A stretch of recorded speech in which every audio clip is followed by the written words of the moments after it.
Ladies and gentlemen, welcome. Welcome back to the CIS Budget Bunker for an unprecedented event. The CIS Budget Bunker was first discovered by Knights on the First Crusade in Greg Lindsay's basement in 1096. Since then, never has it been opened twice in 1 year. It was rumoured that King Baldwin III tried to open the bunker twice in 1 year, and it led to his untimely death in 1163. It was said that Constantine XI attempted to open the budget bunker twice in 1 year, and that led to the fall of Constantinople in 1453. And stories abound that on the back of the original version of the Australian Constitution are instructions for how to open the budget bunker twice in 1 year safely. It also, I'm told, has a recipe for Anzac biscuits, although, of course, when the Constitution was drafted, they were just called biscuits. Thank you for joining us today, we happy few, perhaps the appropriate phrase from Henry V, on St. Crispin's Day, here to analyse the St. Crispin's budget. I have with me a very special guest from the Australian Financial Review, John Kehoe. He's been studying the budget intimately for a week now, and he is here to give us his insights on this unprecedented second budget. John, welcome and thanks for joining us. Good afternoon, Simon. Terrific to be with you and the CIS. Absolutely. So let's start with your impressions of this budget. Did we need a second budget this year? And did our veritable Henry V Treasurer deliver on St. Crispin's Day? Well, I think the ambition or motivation of this budget was to really set up and identify some of the economic and political challenges that the new government faces, Simon. So they are that spending is running too fast ahead of tax revenues. We have weak productivity, and there's some other challenges coming down the pipeline with high energy prices and the such as well. What this budget really didn't do was actually set about fixing any of the problems. It's more designed to, what Jim Chalmers says, is set up a national conversation and identify some of the issues that might need to be addressed without actually having any ambitions to address them yet. That's sort of been kicked the can down the road to probably next year, maybe to the May budget next year. Look, I don't think there's a problem with having a second budget. It's a new government. They want to set the economic parameters, the new sort of forecast and inflationary environment. So I think it's helpful from that perspective to start talking about some of the challenges and the issues. But the real big test, of course, is going to actually be dealing with them. And the new government has not really tackled that yet. I think they want to try and build a bit of a narrative and public awareness for some of the difficult decisions they may have to make. So why don't we start with some of those challenges, and then we'll get to what the government actually did. In your piece at the end of last week for the Financial Review, you talked about the NDIS. We were told in this budget that the NDIS will potentially, by the end of the decade, be the largest single government spending program. Now, my then colleague Andrew Baker was warning about the cost blowout in the NDIS in 2012. If anything, of course, things have gotten worse. But can you explain just exactly how big a challenge the NDIS is to the budget? Yeah, look, the NDIS, for want of a better phrase, is out of control in terms of the cost. The original cost envisaged by the Productivity Commission at the full scheme's maturity was about $13 billion a year. Then it became about $22 billion a year. It's projected now to rise to about $52 billion by 25-26, and it's growing at about 13.8% a year, and it's projected to hit almost $100 billion by 2032-33 in a decade's time. So it's costing a lot more than anyone envisaged.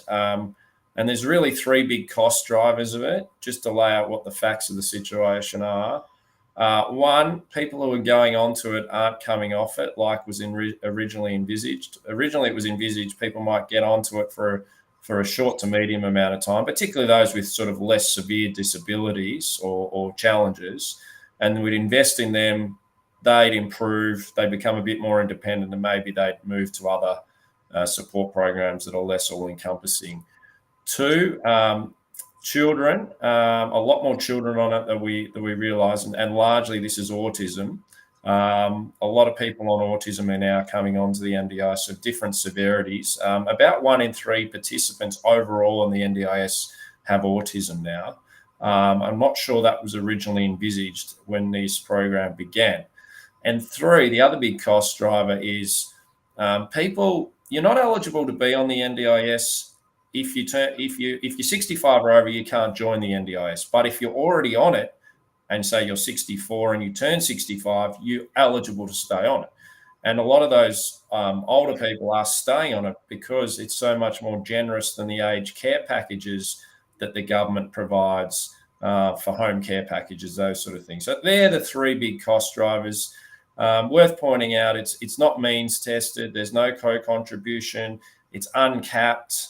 Unlike a lot of other government support schemes as well. So it is extremely generous compared to the other government supports that are out there. And it's quite arbitrary about whether someone qualifies or not, because the definitions are all a bit fuzzy. Well, that's right. And so, I mean, one of the biggest problems with the NDIS that was obvious from the very get-go was that the NDIS cohort at the time, I think it was estimated to be about 325,000, was less than half the number of people who were then receiving disability support pension. So not just including those kids with autism. And we saw, for example, the Adelaide trial site, which was designed to sort of test some of these assumptions about the NDIS, ended up enrolling no one but children with autism who were outside that initial scope. It seems to me that part of the challenge that we have with the NDIS is the Productivity Commission scheme was designed as a workplace participation aid. The aim was to get people into the workforce and therefore off the DSP. We're not seeing any of that. But the scheme was sold as, here's a way to provide dignity to people with a disability. And how do you say that only half of the people on the DSP deserve dignity? And then if you open it up to everyone on the DSP, plus kids with autism, plus people who are over the age of 65 or 67, presumably it's going to raise with the pension age, they deserve dignity too. But then you start looking at a cohort of 1 million plus at a scheme that was very expensive when it was designed for 325,000 people. Yeah, now there's about 550,000 people on, and that's projected to grow to over 800,000 people by the end of the decade. And worth pointing out, a lot of these projections and forecasts keep getting eclipsed too. So there is some upside risks. You're right. One of the original motivations for the scheme was to help people get back into work, and their carers also. But I think the evidence is it hasn't really increased workforce participation. So there are, people that's investing in people, it's improving their lives, probably not to the extent in terms of making them more self-responsible or getting them back into the workforce as people were hoping.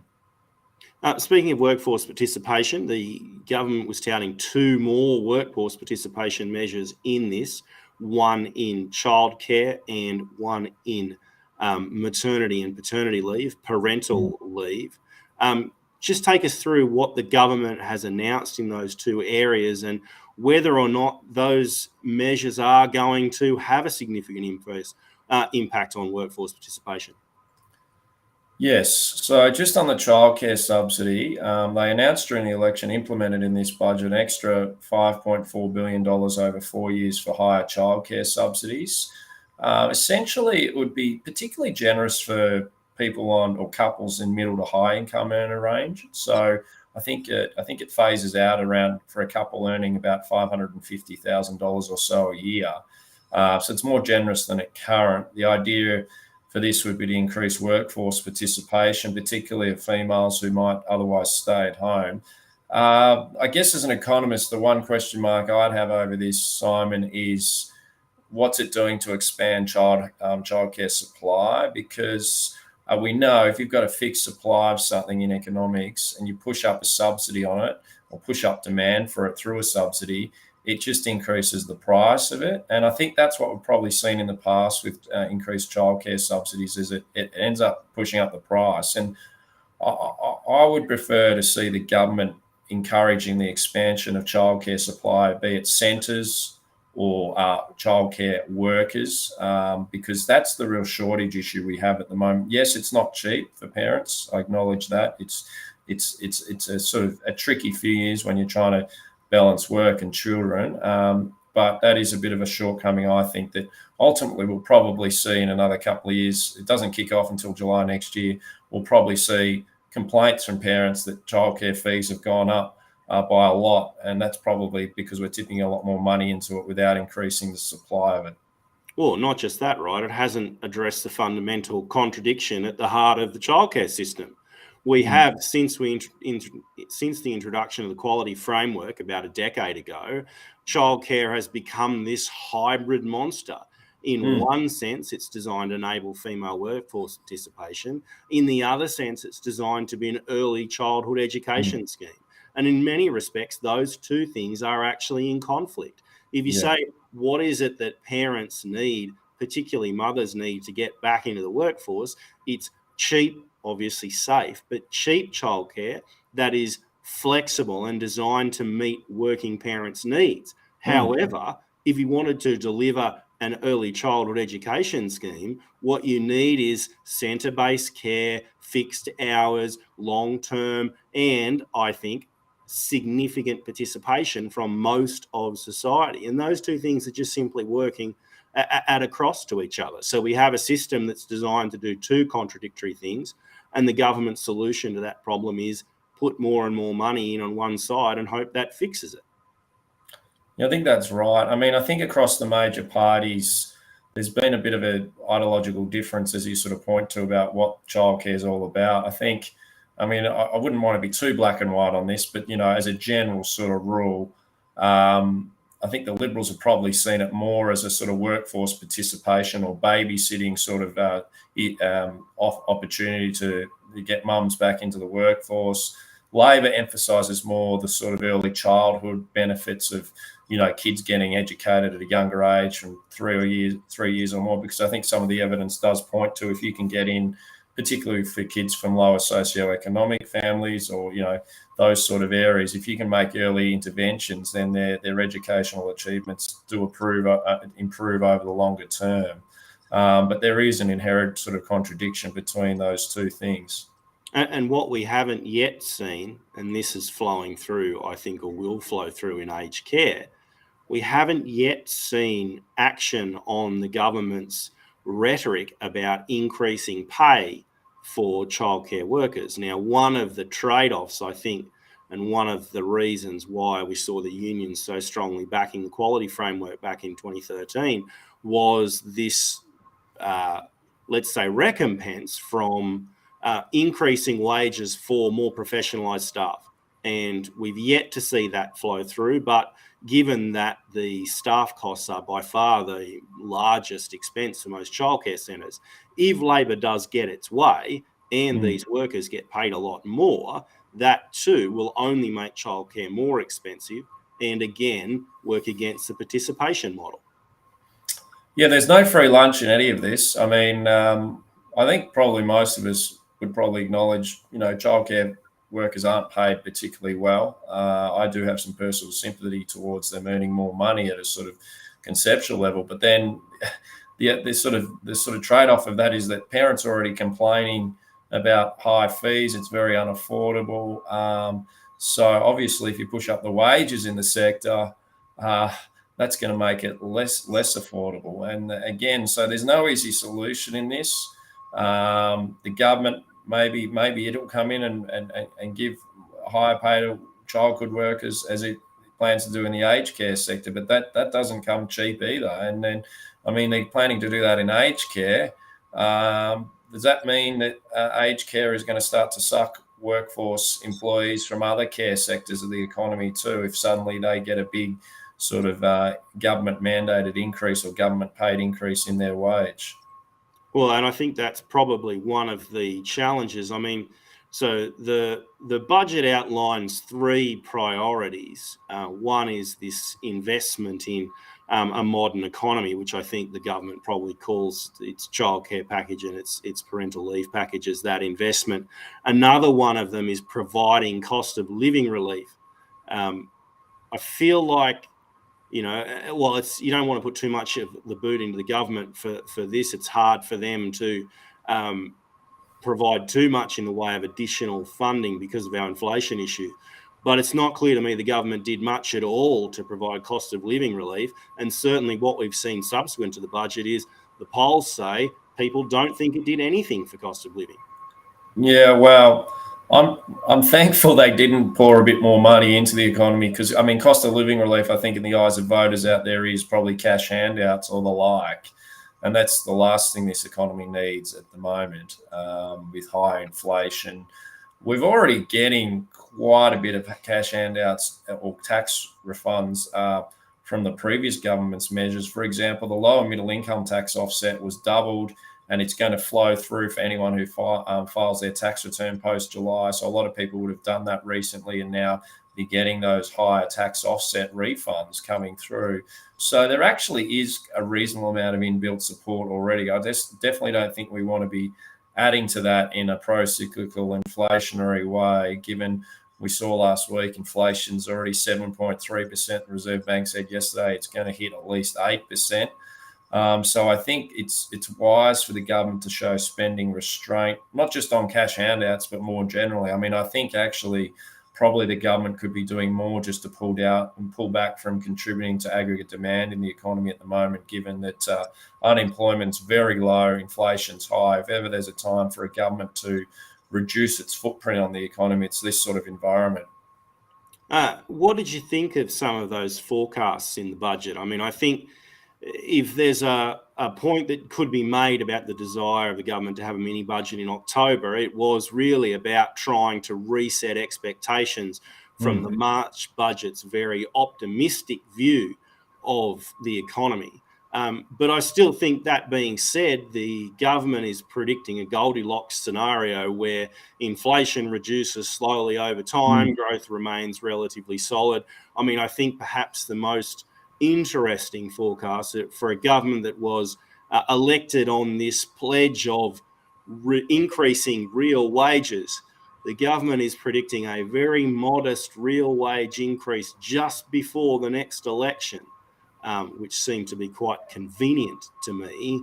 What did you think of those forecasts? Was anything that really stood out to you? Yeah, look, I think on commodity prices and the budget bottom line into the medium term, they were pretty conservative. I think what Chalmers has done is, if commodity prices end up staying high in 6 months' time, he'll be able to say, actually, I've improved the budget by X billion dollars. So he's certainly sandbagged it a bit, built in a bit of padding to deliver a better budget outcome unless things turn really gloomy in the international economy. On the economic forecast, they're similar to what the Reserve Bank said yesterday. I mean, the economy is going to slow down quite a bit in 2023, 2024 because of those interest rate rises, but it needs to at the end of the day. Both those institutions are only tipping unemployment to edge up a bit over 4% over the next couple of years. If they could achieve no recession, unemployment going from 3.5% to a bit over 4% over the next couple of years, that would be a pretty good outcome. That would be threading the needle, or as you put it, that would be a Goldilocks scenario.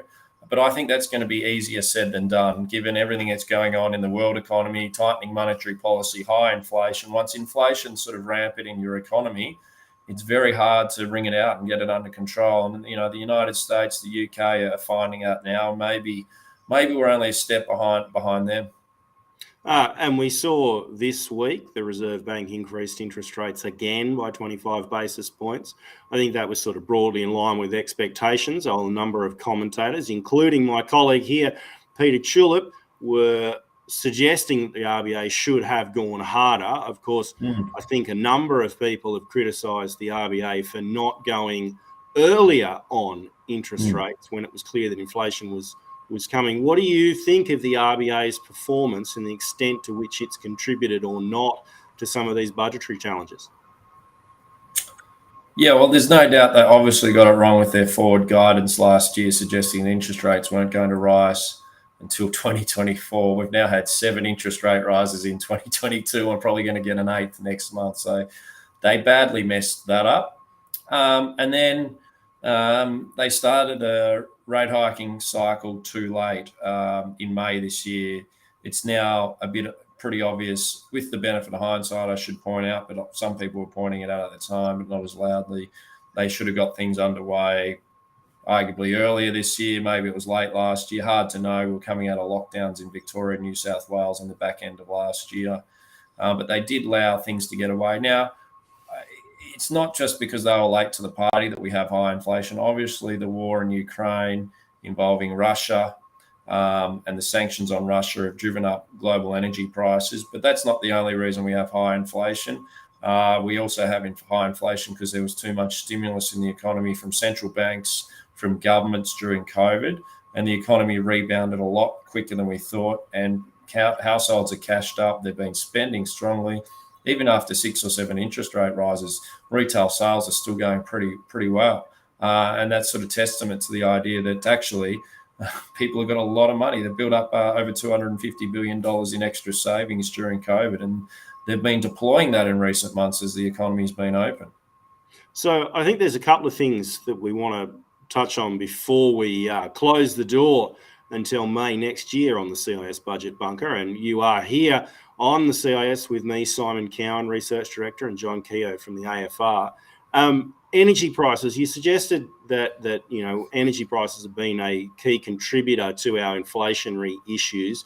The budget predicts that energy prices are basically going to go up by 50% over the next 2 years, an extraordinary increase. We already know in the United Kingdom the political pressures that have arisen as a result of energy prices, and I think there's a significant challenge on energy costs coming if there's a cold winter in Europe. But how do you think that first that energy price increase is going to play out? And secondly, to what extent is that going to impact the government's major policy initiatives in the renewable transition? Yeah, it's a good question. I mean, a 56% rise in electricity prices is forecast over 2 years. That's a fairly meaty increase, isn't it? I think for the government, they're obviously going to look at interventions in the gas market, the electricity market, to try and bring prices down. That may work to an extent in the short term, but I guess they're going to be conscious of what impact that has on investment over the medium term and potentially could reduce supply. Yes, we're exporting our energy and gas to the rest of the world at very high prices, and we're sort of paying global prices in a sense, but also, some of the state governments, particularly in Victoria and New South Wales, have crimped the supply of gas. New exploration in Victoria was banned for a decade. New South Wales has been very slow to get project approvals off the ground for Narrabri. So we have seen particularly restriction of state government policies. As for the net zero, the climate transition to green energy, I've just filed a column for the Financial Review today suggesting that, what's happened in Germany at the moment, they're turning back on coal, they're turning back on nuclear energy, even though they've been a big investor in renewables because of what's happened in the Ukraine with gas being cut off. It does bring into question how quickly we can rush this energy transition to net zero. And maybe some realism is going to come back into this now. When you see countries like Germany, not just Germany, going back to coal and nuclear, I think it's going to be a difficult message for the government to sell that renewables will be cheaper when people see their gas bill going up. Now, renewables might be cheap marginal cost when the sun's shining and the wind's blowing, but as we know, there's a whole other energy infrastructure system that needs to be built with that, and that's going to be a very expensive build out. So it'll be interesting to see how that plays out. Well, and I think, to be fair to those who are advocating for this change, I mean, one of the big issues is that we haven't had a coherent policy in energy of any sort at either state or federal level for a decade. And so we're now, in many respects, reaping the consequences of spending a decade glaring at our navel and desperately trying to overturn any policy that gets up. Yeah, I'd agree with you there. It has been rather shambolic at federal and state level. There's been a lot of different energy policies. They haven't been coordinated. They've been working against each other. Now you've got sort of governments making sort of heavy-handed interventions, taking bets on particular technology or winners. You've got Daniel Andrews in Victoria saying he wants to ban coal by 2035. And renationalise the generators, right? Yeah, renationalise that, put taxpayer and superannuation money into green renewables. That's interesting. Let's just say I have my doubts on that. Not whether it'll be cheaper, more affordable, more reliable, cleaner energy. I'm not so sure. So there's a tricky transition in front for the economy, and it will be a massive economic disruption for a country that is very dependent on fossil fuels. There's no doubt about that. And, I would argue as an economist that we probably just should have had a simple, cleaner mechanism, just a simple carbon price that allowed certainty for investment decisions to be made by business. We've put too much pressure on the energy sector to bring the emissions down. And I think we don't necessarily need the world's highest carbon price. We don't need to be out leading the front.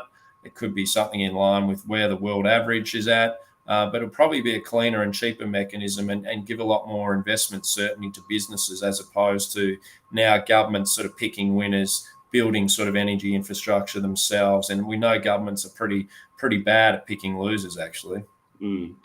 Interesting comment coming in from Benjamin Robson. Isn't it likely the phrase, the recession we had to have, is going to be reprised very soon?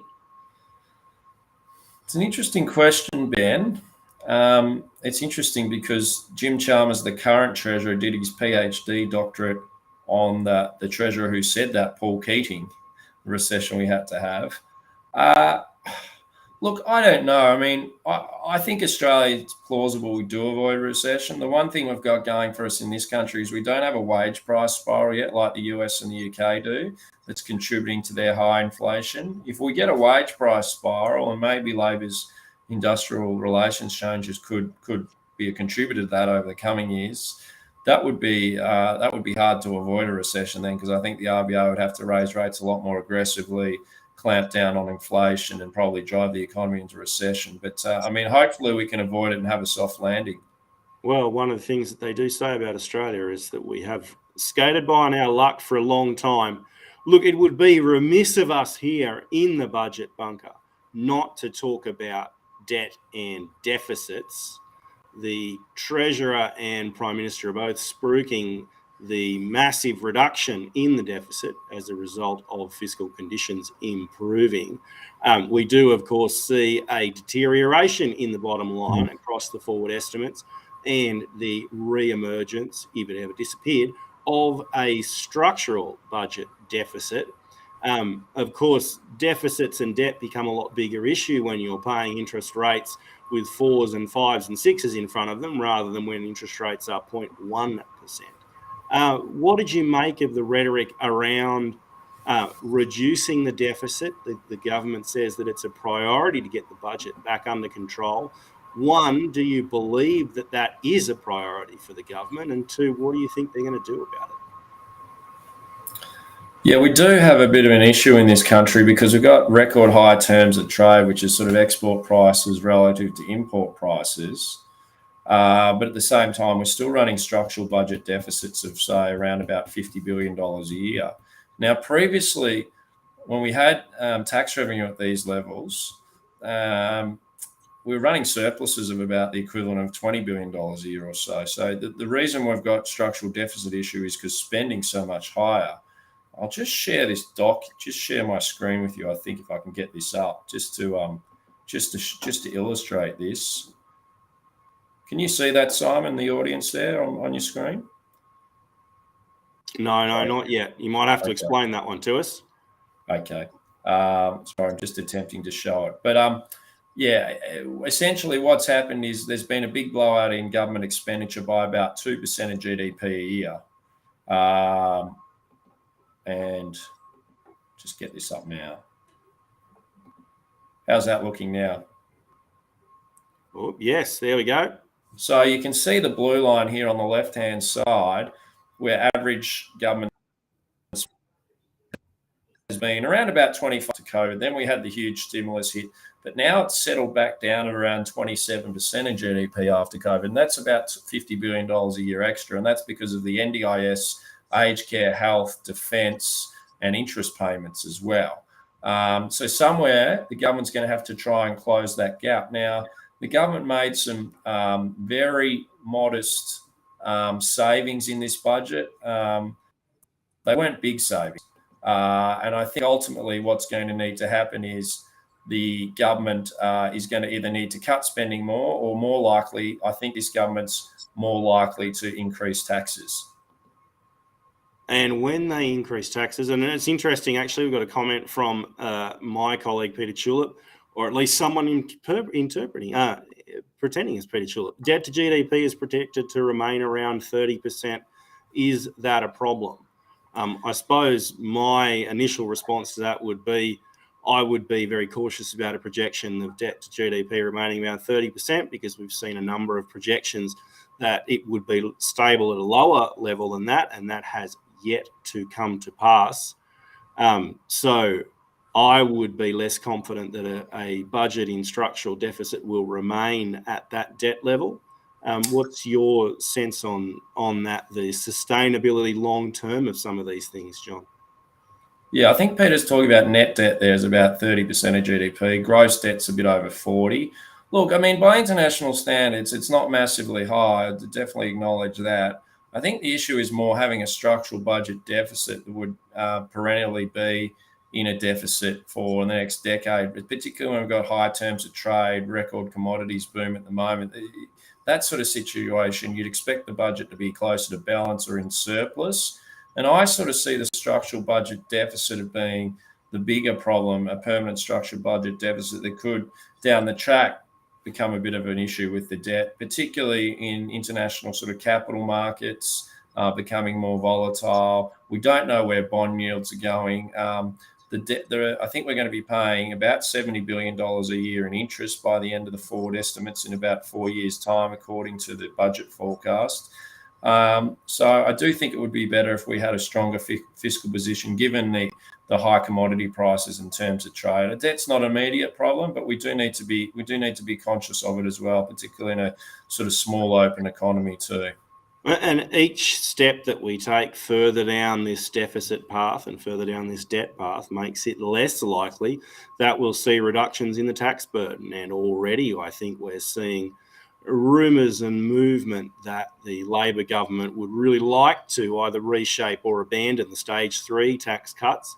Certainly they've allowed their allies and supporters in the media and elsewhere to front run a case on that for them. Do you think that there is a substantial likelihood of this Labor government perhaps reprising some of the tax increases that have come before it? I'm thinking, maybe a resource super profits tax, or a carbon tax, or a reduction in capital gains tax benefits, or something along the lines. I mean, we've already seen some indications that the government still hasn't abandoned its franking credits obsession. Where do you think the tax increases might come from? Yeah, well, I think there will be tax increases because I don't think this government is prepared to make massive spending cuts that would be otherwise required on the other side of the ledger. I think I don't think the previous government, to be fair to them, I don't think the previous government had the courage to do that either.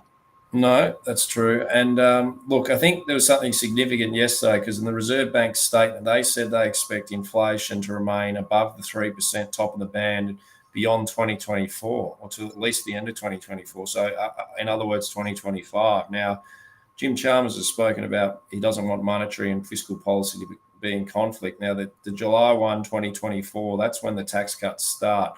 Well, I think it's becoming increasingly likely the Treasurer will use that high inflation figure to argue why the tax cuts shouldn't go ahead, or they need to be trimmed down, or they need to be deferred or not as big. I think that's probably a likely debate that will happen. Beyond that, I could also see them looking to broaden other tax bases. Resource tax, maybe not the super profits tax per se on all minerals, but the petroleum resource rent tax. I think they're probably trying to extract a little bit more money out of that. And then you might see a situation, I don't necessarily think they'll go after franking credits again, although there are some things around the margin in the budget around share buybacks, which do affect franking credits. But you might see, for example, I think two that I could conceivably see this government go after are trusts and maybe the capital gains tax concession discount as well. I wouldn't be surprised if things like that come onto the table as well, but probably not franking credits, probably not negative gearing, I would say. I think it's interesting that you raised the point about the stage 3 tax cuts and the Treasurer's comments.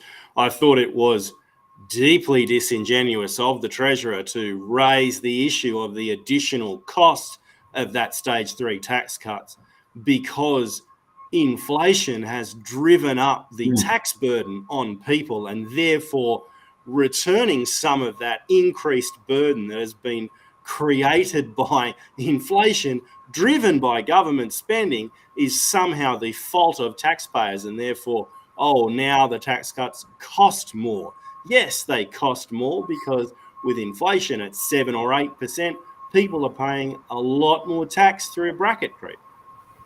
Yeah, that's exactly right. He pointed out on radio a week or so ago that the tax cuts over 10 years would cost about $11 billion more than previously forecast. I think it was something like $254 billion versus $243 from memory. And that sort of wowed the interviewer on the ABC. But the sort of unspoken truth, as you alluded to there, was because the reason they'll cost more in a higher inflationary environment is because the government will be collecting more gross tax revenue from taxpayers because of bracket creep, because people will be being pushed into higher tax brackets because of wage inflation, nominal wage inflation, not necessarily real wage increases. No, which are going down. Worse, that's why it costs more. So it's a sort of funny sort of way. It actually makes the argument for personal income tax relief stronger. But if you treat tax cuts as a cost to the budget only and ignore some of the supply side benefits of, encouraging people, incentive to work, attracting foreign skilled labourers as well, then we've got to consider those things as well.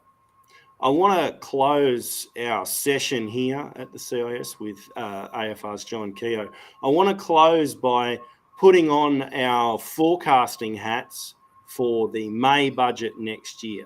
The government has copped a fair bit of criticism in the media. Ironically, I think a lot of criticism from its own side, if I could use that word, about its lack of vision for a longer term strategy for the budget.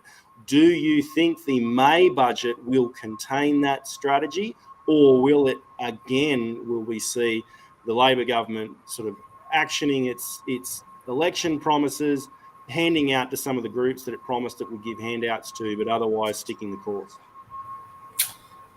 Yeah, look, I think we're going to really judge this government on its performance of the May budget. You give them a sort of pass for October budget, although it was a little bit underwhelming. I think we'll see what they're really made of in the May budget next year, I think, because that's when they're going to need to make difficult decisions.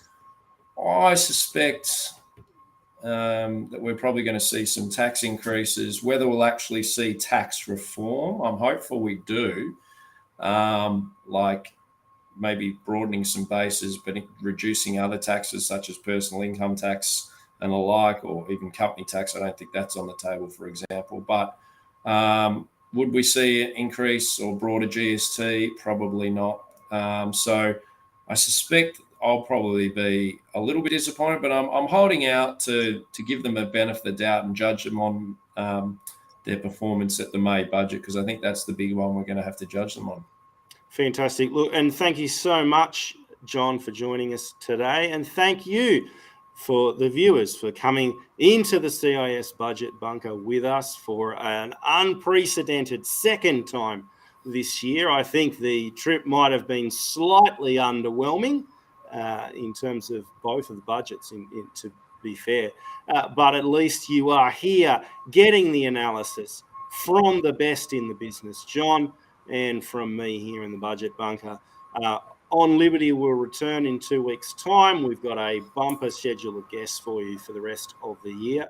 But until then, it's thank you and goodbye from the CIS Budget Bunker.